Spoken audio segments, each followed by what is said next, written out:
So, good morning. We're studying Lesson 5, Time and Eternity. And our memory verse today is, As you go, preach, saying, the kingdom of heaven is at hand.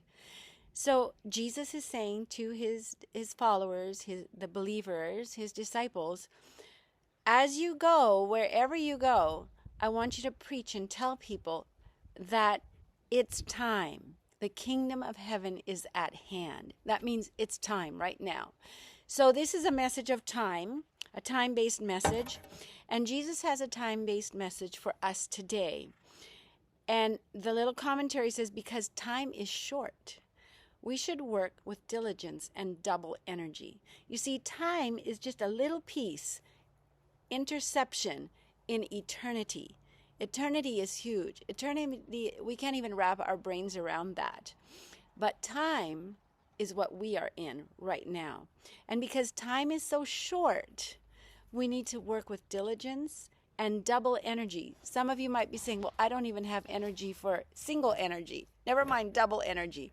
But you know what? We need to remember that all of God's biddings are enablings. And so this section is called A Talent for Everyone. You know, we all have different talents. Some are physicians. Some are bricklayers. Some writers, singers, chefs, painters. There's so many different talents that God gives us.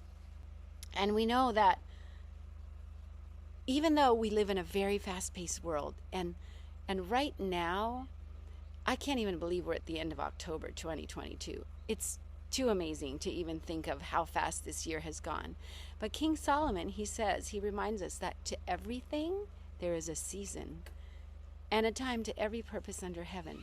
God has a schedule, and he provides the day and the night. He provides the month. He provides the time for planting and for harvesting. And there is time for whatever he needs you to do in his plan.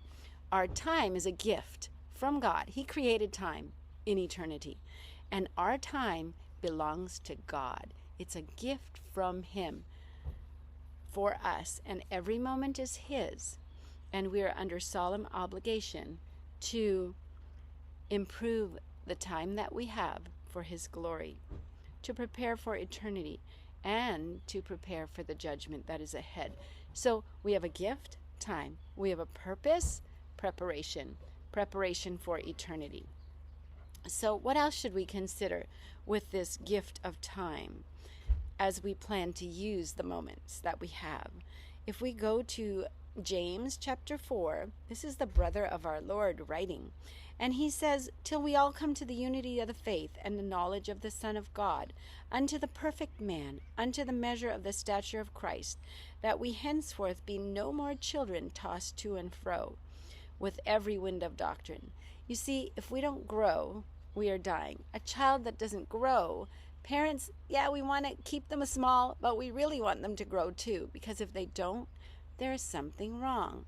There might be a disease. A plant, if it doesn't grow, it's dying.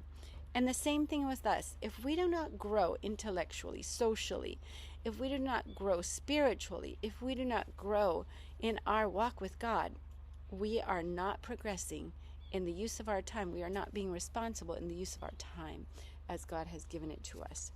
And so there's a warning in these verses, and it's a repetition of Christ's most oft repeated warning, where he says, be not deceived. Why? Because there will be many deceivers and liars. They will not come dressed with horns like monsters, but these deceivers are religious teachers with the Bible in hand that will destroy even the very elect. If we are not grounded in truth, we will be deceived.